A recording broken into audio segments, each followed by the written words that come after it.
യുദ്ധം, രാഷ്ട്രീയം, നയതന്ത്രം പോലെയുള്ള വിഷയങ്ങളൊന്നും പുതിയതല്ല. പക്ഷേ ഒരു രാജ്യത്തിന്റെ അതിർത്തി കടന്ന് അന്താരാഷ്ട്ര നിയമങ്ങൾ ലംഘിച്ച് പരമാധികാര ലംഘനം നടത്തി ആ രാജ്യത്തിൽ പ്രവേശിച്ച് ആ രാജ്യത്തിന്റെ പരമോന്നത നേതാവിനെ വധിക്കുന്നതോടുകൂടി അവർ ഉണ്ടാക്കുന്ന വലിയ നോർമാലിറ്റി ഉണ്ട്, വലിയ ചോദ്യങ്ങളുണ്ട്, വലിയ അന്താരാഷ്ട്ര ലോകോത്തര പ്രശ്നങ്ങളുണ്ട്. സോവറിനിറ്റി, അതായത് പരമാധികാരമാണ് ഇവിടെ ചോദ്യം ചെയ്യപ്പെടുന്നത്.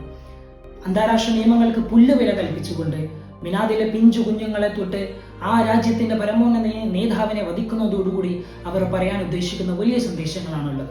ഞങ്ങൾക്ക് ആരെയും പേടിയില്ലെന്നും ഞങ്ങൾ എവിടെ വേണമെങ്കിലും എത്തുമെന്നും അത് പിഞ്ചു കുഞ്ഞായാലും പരമോന്നത നേതാവായാലും ഞങ്ങൾ വധിച്ചിരിക്കും. ഇറാനിന്റെ ഒരു സുപ്രീം ലീഡറിനാണ് ഇത് സംഭവിച്ചിരിക്കുന്നത്.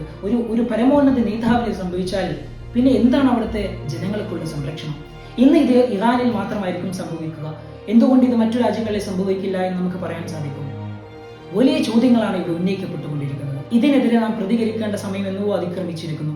ഇതിനെതിരെ നാം പ്രതികരിച്ചില്ലെങ്കിൽ കാലക്രമേണ അമേരിക്കയുടെ ഒരു യൂണിപോളറായിട്ടുള്ള ലോകമായിരിക്കും നാം കാണേണ്ടി വരിക. അമേരിക്ക ഭരിക്കുന്ന, അമേരിക്ക കൺട്രോൾ ചെയ്യുന്ന ഒരു വലിയ ലോകത്തെ നാം സാക്ഷ്യം വഹിക്കേണ്ടി വരും. യുദ്ധം എല്ലാ കാലത്തും ഉണ്ടായിട്ടുണ്ട്. ഇത് കാരണം സങ്കടത്തിലാകുന്ന ഒരു വലിയ ജനതയാണുള്ളത്. ഈ യുദ്ധത്തിൽ നേരിട്ടൊരു ബന്ധവുമില്ലാത്ത ഇന്ത്യയിലൊന്നും സംഭവിക്കില്ല, നമ്മൾ സേഫ് ആണ് എന്ന് പറയുമ്പോൾ നിങ്ങൾ മനസ്സിലാക്കേണ്ടത്, ഇന്ത്യയിലെ, അതായത് കേരളത്തിലെ ഒരു കൂട്ടം മലയാളികൾ ലോകത്തിലെ എല്ലാ കോണുകളിലും ജോലി ചെയ്യുന്നുണ്ട്.